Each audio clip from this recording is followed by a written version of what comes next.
Hola amigos, hoy vengo a contarles un creepypasta muy bueno que me encontré en una página, se las dejaré en la descripción aunque es un poco largo, creo que tendré que subirlo en partes. Se llama El nacimiento de Slenderman. Bueno, sin contar más, los dejo con el creepypasta. Esto es algo que debo hacer. Sé que lo que me va a pasar me lo merezco, es el mejor castigo por los crímenes que cometí. Fueron acciones tan viles, tan abominables que la muerte no sería castigo suficiente. La gente merece saber la verdad. Estoy seguro de que no me queda mucho tiempo, hace tiempo que él me acecha. Recuerdo el día en el que pensamos en cometer esta abominación. Estos acontecimientos fueron una de las partes más importantes de mi vida, y se quedó grabado en mi mente para el resto de mi existencia. Cogí un taxi para llegar allí, un viaje de 13 marcos. Bajé del taxi y contemplé el lugar. Ese no se podría considerar el barrio más bonito de Berlín. Pero allí era la reunión. Yo era un joven científico. Empecé a trabajar para el gobierno hacía 6 años, unos días antes de que Polonia fuera invadida. Yo tenía un laboratorio independiente, pero cuando recibí esta invitación no podría haberme negado. Por fin un presupuesto a la altura de mis ideas. Toqué 3 veces a la puerta, 2 golpes rápidos y uno seco. Alguien abrió la mirilla y me pidió que me identificara. Hoy hace una tarde calurosa en Moscú. El gorila me abrió la puerta y pude entrar. El lugar no era más que una tienda abandonada. Los pósters viejos y el polvo se acumulaban en las estanterías vacías.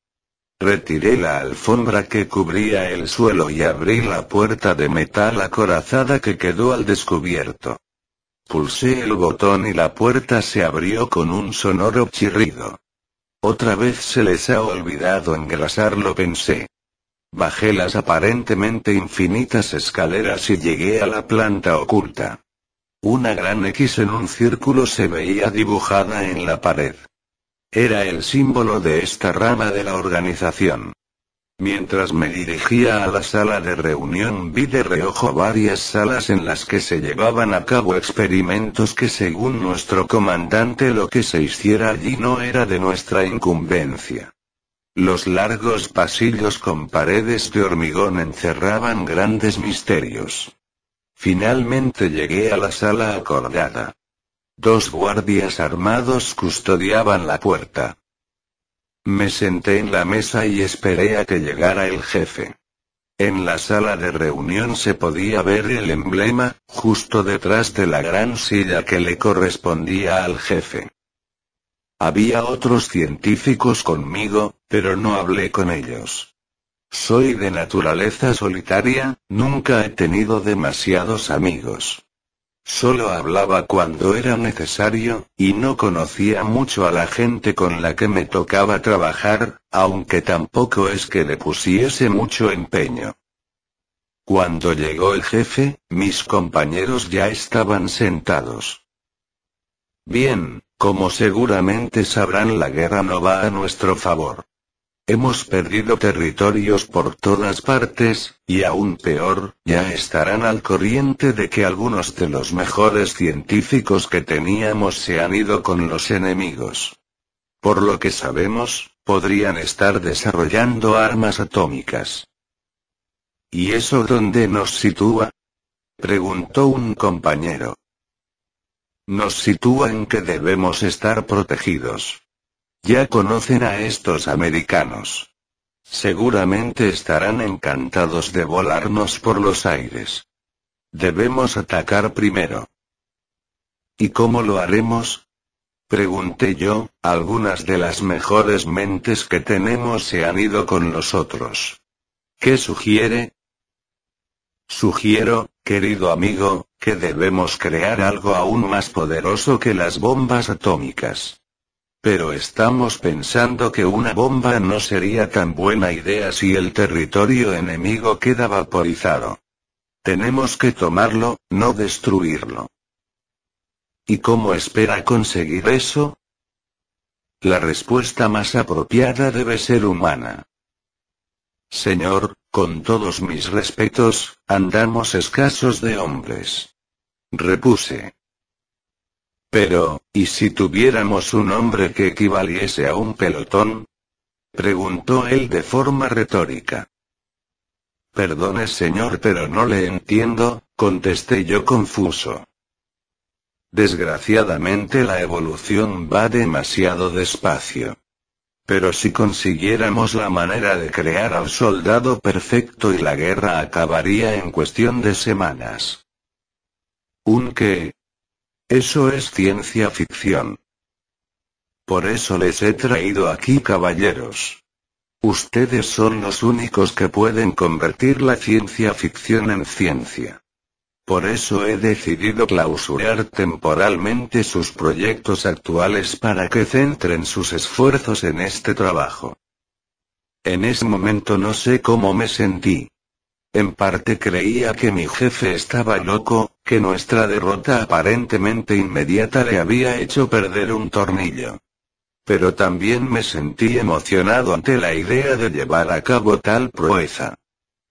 Durante el resto de la reunión, el jefe nos explicó cómo iba a organizar los grupos, y cómo se iba a ampliar el escaso presupuesto a ese experimento, mientras que se reduciría el dinero utilizado en fuerzas convencionales. Fui declarado parte del proyecto y me pusieron junto a unos científicos a los que conocía solo de vista. El jefe dijo que supervisaría el proyecto personalmente. Pasaron las semanas y los meses. Poco a poco íbamos consiguiendo resultados. Sabíamos cómo hacer al sujeto más fuerte, más rápido y más resistente. También hallamos cómo hacerle inmune a venenos, enfermedades e incluso a la radiación, ya que nuestro temor de que los aliados estuvieran desarrollando armas nucleares iba acrecentando a medida que pasaba el tiempo. Un día el jefe me convocó en su despacho. Disculpe señor, ¿para qué quería verme? Pregunté algo temeroso. Como supervisor de Proyecto 84, ya sabrá que estoy al corriente de cómo van las investigaciones, ¿verdad? Sí, señor. ¿No lo estamos haciendo bien? A eso iba. Verá, en la teoría vamos bien, pero no en la práctica. No creo que nuestros enemigos huyan ante nuestros planos y proyectos. Necesito un sujeto de pruebas real ya. Pero señor, dije con un tono temeroso, nadie se ha presentado voluntario para el proyecto. Y si no es voluntario, corremos el riesgo de que utilice sus habilidades para matarnos. Ese hombre me daba miedo. Había sido elegido a dedo por el mismísimo Hitler, y se rumoreaba que lo había elegido por sus antecedentes. Se decía que secuestraba personas y trataba de mejorarlas mediante crueles experimentos. Por eso sentí un nudo en el estómago en el momento en el que lanzó en aquella reunión la idea del supersoldado. Bueno, contestó él, en caso de que no encuentre un sujeto de pruebas voluntario se le considerará como voluntario. Salí de allí completamente pálido. Hablé con mis compañeros y les expliqué que debía ausentarme debido a que tenía que encontrar a un sujeto. Busqué por todo Berlín, visité todas las tabernas, todos los campamentos, busqué entre todos los soldados. Nadie quería ayudarme. Les ofrecí dinero, trabajo, un lugar seguro para ellos y sus familias, pero desde el soldado más valiente hasta el mendigo más desesperado todos rechazaban mi propuesta. Un día me encontraba bebiendo en un bar, en uno de los peores barrios de la ciudad. Tenía un aspecto horrible. Llevaba días sin dormir, tenía ojeras y estaba muy pálido, no podría dormir hasta que encontrara a un sujeto adecuado. No quería morir de forma lenta y dolorosa en un maldito experimento. Nunca he sido un hombre religioso, pero en aquel momento rezaba al borde del llanto sobre mi cerveza. Y Dios escuchó mis plegarias. Al levantar la cabeza le vi. Llevaba un mano de soldado destrozado, y su cara no tenía mejor aspecto. No estaba borracho, pero la tristeza se reflejaba en sus ojos. Más que tristeza, agonía. Sostenía una cerveza en la mano y no miraba a ningún sitio en concreto. Parecía llevar días sin afeitarse, e incluso donde yo estaba llegaba un poco la peste. A su espalda colgaba una mochila. Me acerqué a él e hicimos contacto visual. Él percibió mi agonía igual que yo lo había hecho. ¿Qué quiere?, preguntó. Su voz era bronca, y parecía que en cualquier momento se me iba a lanzar al cuello. Yo intenté sonar despreocupado, casi como casual, pero estoy seguro de que notó el tembleque de mi voz. Solo soy un inocente bebedor. Yo también, pero no tengo nada de inocente, dijo él en un tono depresivo. ¿Y eso por qué? ¿De verdad quieres saber mi historia? Asentí con la cabeza. Verá, yo solía ser soldado, aunque figuro que ya se lo imaginaba por mi uniforme. Vivía en una granjita cercana a un bosque lejos de aquí con mi mujer y mi hijo. Teníamos una vida humilde pero muy feliz. Solía pasear con mi mujer, íbamos al cine, y me encantaba pasar el tiempo con mi hijo. Pescábamos, dábamos paseos por el bosque, y le encantaba jugar en los parques. Todos los días le compraba unas chucherías y nos íbamos al parque o de excursión. Se podría decir que nuestro sitio era el bosque. Sin embargo, tuvimos una mala cosecha y perdimos mucho dinero. Tenía que alimentar a mi familia, y yo no tenía estudios. No podía encontrar un buen trabajo, así que me uní al ejército. Yo no apoyo las ideas de Hitler, de hecho ni me gusta. Es un asesino, pero me tragué el orgullo y me hice otra de sus marionetas. No salí a combatir ni nada. No tuve la oportunidad. Hace 2 semanas me dieron la noticia. Recuerdo el día. El coronel nos informó acerca de algunos lugares que habían sido bombardeados. El color de mi piel cambió cuando oí que donde se ubicaba mi granja estaba en la lista. Algunos hablaron con el comandante y le suplicaron que les dejaran ir a sus casas para saber si sus familias estaban bien, pero se negó en redondo. Yo esperé hasta la noche para salir. Noqueé a un soldado y robé un coche. Tras casi un día de trayecto llegué a mi casa. Ya no estaba allí. Me quedé allí quieto, de pie, observando atónito que todo lo que quería había desaparecido en un momento. Se veían los cimientos y los restos carbonizados, pero nada más. Me acerqué corriendo. Fui al dormitorio de mi hijo, y no estaba. Fui al de mi mujer y tampoco estaba. Bajé al sótano, pero estaba vacío. Subí a mi cuarto y allí les vi. Eran 2 esqueletos carbonizados. Apenas eran reconocibles.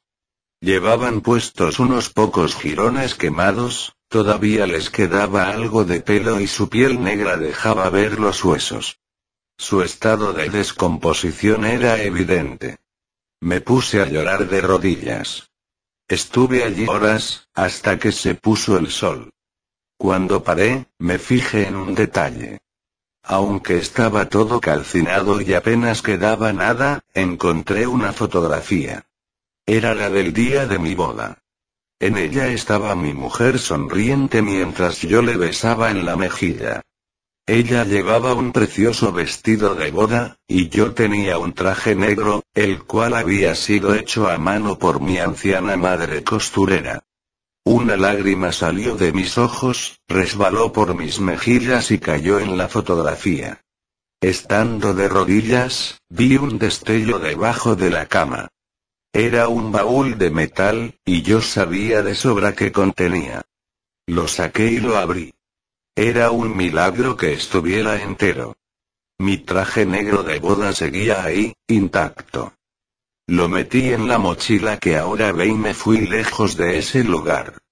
Lo único que tenía allí eran recuerdos, y eso puedo llevarlo a donde sea. Cuando terminó de contarme su historia, me dejó en estado de shock. No sabía qué decir. Le puse una mano en el hombro y le dije lo mucho que lo sentía. Si no me suicidó, continuó, no es porque sea un cobarde, sino porque no quiero morir de forma inútil. Aunque supongo que la muerte es lo mejor que puedo esperar de la vida. ¿De veras? ¿Realmente no le importa morir? Él asintió. Entonces, tengo una oferta que le interesará. Verá, soy científico. Necesitamos un sujeto para realizar un experimento que puede cambiar el curso de la guerra. Pero el experimento es peligroso, y tiene muchas posibilidades de acabar con la vida del sujeto. ¿Le interesa? El hombre permaneció en silencio durante unos segundos. Después asintió con la cabeza. Unas horas más tarde llegamos al lugar de pruebas. El jefe nos hizo llamar al sujeto y a mí. Bien, caballeros, es un placer tenerles aquí. Buen trabajo, doctor. Y supongo que usted es nuestro voluntario, ¿verdad? El jefe y el sujeto se dieron la mano en silencio. El sujeto seguía teniendo la misma cara que tenía en el bar. Así me gusta, dijo el jefe sonriente, un soldado callado es un buen soldado. Bueno, será mejor que se retire y nos deje al doctor y a mí solos. En la puerta un científico le dirá a dónde tiene que ir. El sujeto abandonó la sala y cerró la puerta tras de sí. Bueno, doctor, me alegro de que haya tenido éxito en su búsqueda. Como creíamos que no iba a encontrar a nadie, nos tomamos la libertad de buscar otros voluntarios en los campos de exterminio. Tenemos unos 12. Bueno, intervine, eso es una buena noticia. Dígame, ¿qué herramientas tenemos para trabajar? Verá, lo que le voy a enseñar es completamente confidencial. Yo no entiendo mucho de esto, lo que le diré es lo que me contó uno de los chicos del laboratorio.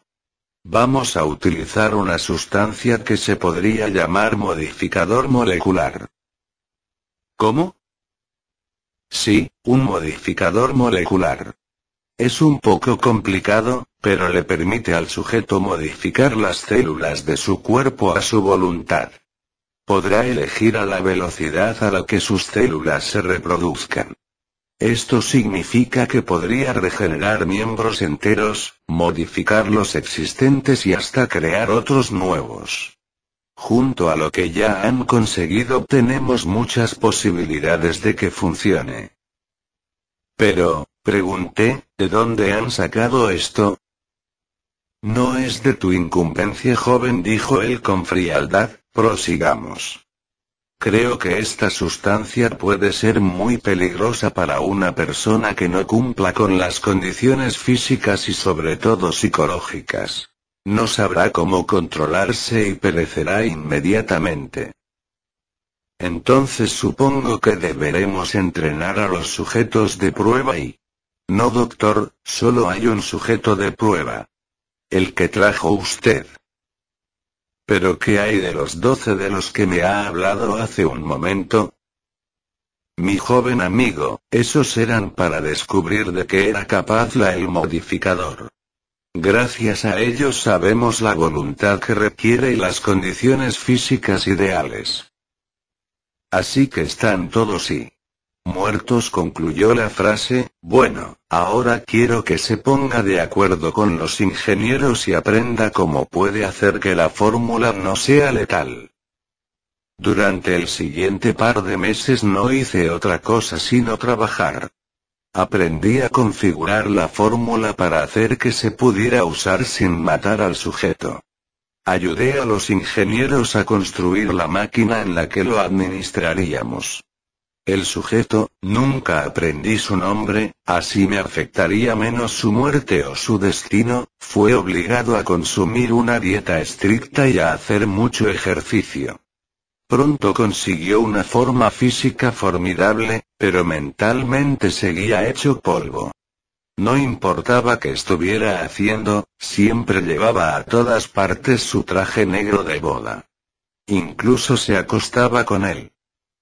Ni sabía si se lo quitaba para ducharse.